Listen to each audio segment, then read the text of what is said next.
കുറെ കാലങ്ങളായിട്ട് നമ്മുടെ കേരളത്തിൽ സംസാര വിഷയമായി മാഞ്ഞു പോയിട്ടുള്ള ഒരു സബ്ജക്റ്റാണ് നമ്മുടെ 15ാമത്തെ ജില്ല.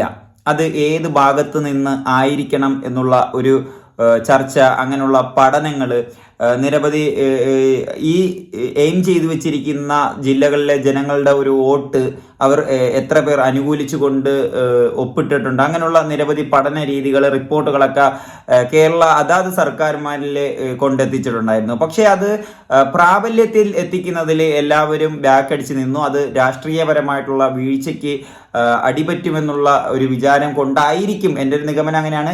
അങ്ങനെ ആയതുകൊണ്ടായിരിക്കും അവർ അതിനു വേണ്ടി മുതിരാനത്. എന്തായാലും നിലവിൽ വന്നിരിക്കുന്ന ഒരു വാർത്ത, നെയ്യാറ്റിൻകരയും കാട്ടാക്കടയും, തിരുവനന്തപുരം ജില്ലയിലെ നെയ്യാറ്റിൻകരയും കാട്ടാക്കടയും ഉൾപ്പെടുത്തിക്കൊണ്ട് ഒരു ജില്ല രൂപീകരിക്കാനായിട്ട് പോകുന്നു. അതിനായിട്ട് കേരള മുഖ്യമന്ത്രി പിണറായി വിജയൻ സമ്മതം മൂളി എന്നുള്ള ഒരു വാർത്തയാണ് കേൾക്കാൻ സാധിക്കുന്നത്.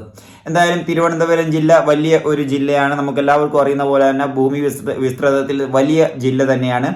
അത് രണ്ടാകണം എന്നുള്ളത്, ഒരു രണ്ടാക്കി വിഭജിച്ച് കൊണ്ട് ഒരു ജില്ലയും കൂടെ കൊണ്ടുവരണം എന്നുള്ളത് അടിസ്ഥാനരഹിതമായിട്ടുള്ള ഒരു കാര്യം തന്നെയാണ്. എന്തായാലും അതിൽ ഇപ്പോൾ മുഖ്യമന്ത്രി പിണറായി വിജയൻ സമ്മതം മൂളിയിട്ടുണ്ട്. ഇനി അങ്ങോട്ടുള്ള നിരവധി കാര്യങ്ങളുണ്ട്. അതിനെ പറ്റിയിട്ടുള്ള കേന്ദ്രത്തോട് അനുമതി, അങ്ങനെയുള്ള കാര്യങ്ങളൊക്കെ ചെയ്യാനുണ്ട്.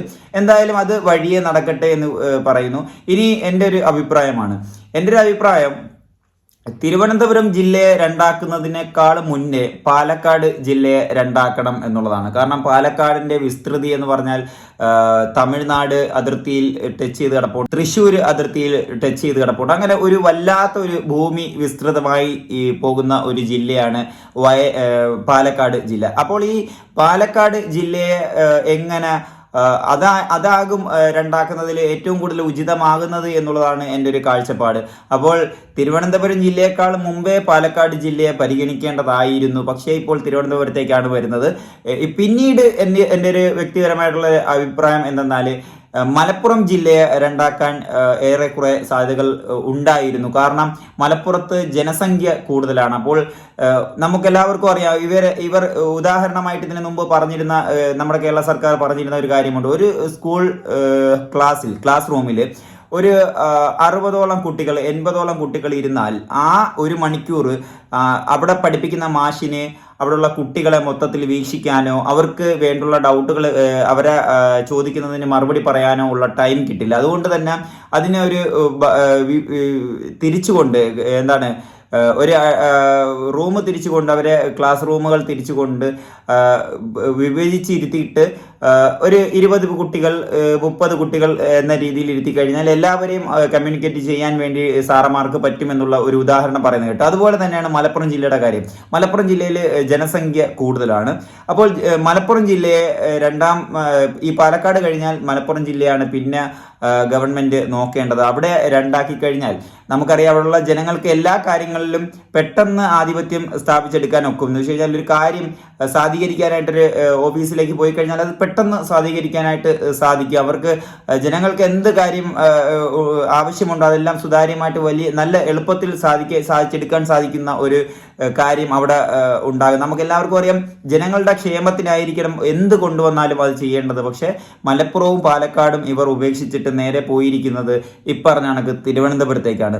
അപ്പോൾ ഈ തിരുവനന്തപുരം രണ്ടാക്കിയാലുള്ള നേട്ടം, ഇതില് ഓരോ ഗവൺമെന്റും നമ്മുടെ കേരളം ഭരിക്കുന്ന ഓരോ സമയത്തും അവർ ഇപ്പോൾ മലപ്പുറവും പാലക്കാടൊക്കെ വിട്ട് തിരുവനന്തപുരത്തോട്ട് പോകുമ്പോൾ ഇപ്പോൾ പിണറായി വിജയൻ സമ്മതം മൂളിയിട്ടുണ്ടെങ്കിൽ പിണറായി വിജയൻ എന്ന് പറയുന്ന അദ്ദേഹത്തിന്റെ പാർട്ടിക്ക് ഉണ്ടാകുന്ന നേട്ടം എന്താകും എന്നായിരിക്കും ആ പാർട്ടിയുടെ അകത്തുള്ള ചർച്ച.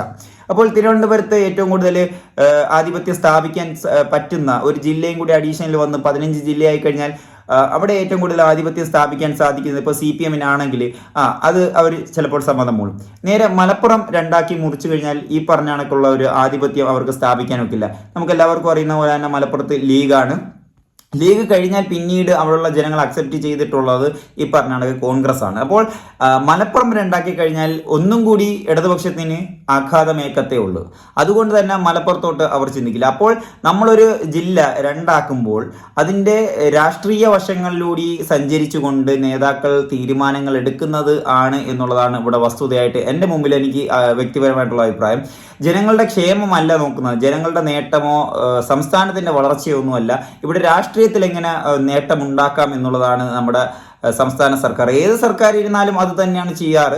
ഇപ്പോൾ മറ്റ് ജില്ലകൾ നോക്കിയാലും അത് തന്നെയാണ്. ഇപ്പോൾ കോൺഗ്രസ് UDF ഭരണത്തിലിരിക്കുമ്പോൾ അവരെന്താണ് നോക്കുന്നത്? അവർക്ക് അനുയോജ്യമായിട്ടുള്ള ജില്ല ഏത് എന്ന് നോക്കും. ഇന്നത് മുറിച്ചു കഴിഞ്ഞാൽ കൊള്ളാം, അത് കൊള്ളാം, ഇത്രയും സീറ്റ് കിട്ടും. പിന്നീട് ഇതിൻ്റെ വേറൊരു വശം എന്ന് പറഞ്ഞു കഴിഞ്ഞാൽ കേരള സർക്കാരിന് കേന്ദ്ര സർക്കാരിൽ നിന്ന് കൂടുതൽ അവകാശങ്ങൾ ചോദിച്ചു വാങ്ങാൻ സാധിക്കും. അത് വലിയ ഒരു നേട്ടമായിട്ട് തന്നെയാണ് സംസ്ഥാന സർക്കാർ കരുതുന്നത്. നമുക്കറിയാം, ഒരു ജില്ലയും കൂടി അഡീഷണൽ വന്നു കഴിഞ്ഞാൽ നിലവിൽ തന്നുകൊണ്ടിരിക്കുന്നതിനേക്കാളും വീണ്ടും നമുക്കുള്ള ആനുകൂല്യങ്ങൾ വർദ്ധിക്കാൻ സാധ്യതകൾ ഏറെ കൂടുതലാണ്. സാധ്യതകളല്ല, വസ്തുതയാണ്. ഉറപ്പായിട്ടും വർദ്ധിക്കുമെന്നുള്ളത് ഒരു വസ്തുതയായിട്ടുള്ള ഒരു കാര്യമാണ്. അപ്പോൾ ഇങ്ങനെയൊക്കെയാണ് നമ്മുടെ രാഷ്ട്രീയത്തിലും ഈ ജില്ലകളിൽ തിരിക്കുമ്പോഴുള്ള പ്രശ്നങ്ങൾ കിടക്കുന്നത്. എന്തായാലും പിണറായി വിജയൻ തിരുവനന്തപുരത്തേക്കാണ് സമ്മതം മൂളിയിട്ടുള്ളത്. നമുക്ക് വരും ദിവസങ്ങളിൽ ഇനി അതിനെ പറ്റിയിട്ടുള്ള ചർച്ചകൾ നടക്കാനുണ്ട്. അതിനെ പറ്റിയിട്ടുള്ള പൂർണ്ണമായിട്ടുള്ള ഒരു വിശകലനമൊന്നും പുറത്തു വിട്ടിട്ടില്ല. എന്തായാലും നമുക്ക് കണ്ടറിയാനൊക്കും തിരുവനന്തപുരം ജില്ല മുറിക്കുമോ ഇല്ലയോ എന്നുള്ളത്. എന്തായാലും ഇതുപോലുള്ള ഭൂമി വിസ്തൃതമുള്ള ജില്ലകൾ, ജനസംഖ്യ ഉള്ള ജില്ലകൾ, അതൊക്കെ രണ്ടാക്കി ജനങ്ങളുടെ ക്ഷേമത്തിനും ജനങ്ങളുടെ കാര്യങ്ങൾ നല്ല രീതിയിലുള്ള സുതാര്യമായിട്ട് നല്ല രീതിയിൽ എളുപ്പത്തിൽ നടന്നു പോകാൻ വേണ്ടിയിട്ട് പ്രവർത്തിക്കണം. അതിനു വേണ്ടിയിട്ടായിരിക്കണം കേരള സർക്കാർ കൈകോർക്കേണ്ടത് എന്ന് ഞാൻ പറഞ്ഞു നിർത്തുന്നു. നിങ്ങൾക്ക് എന്തെങ്കിലും ഒരു അഭിപ്രായം രേഖപ്പെടുത്താനുണ്ടെങ്കിൽ തീർച്ചയായിട്ടും രേഖപ്പെടുത്തുക. വീഡിയോ ഇഷ്ടപ്പെടുന്ന കരുതുന്നു. അടുത്ത വീഡിയോയിൽ ഇനിയും കാണാം.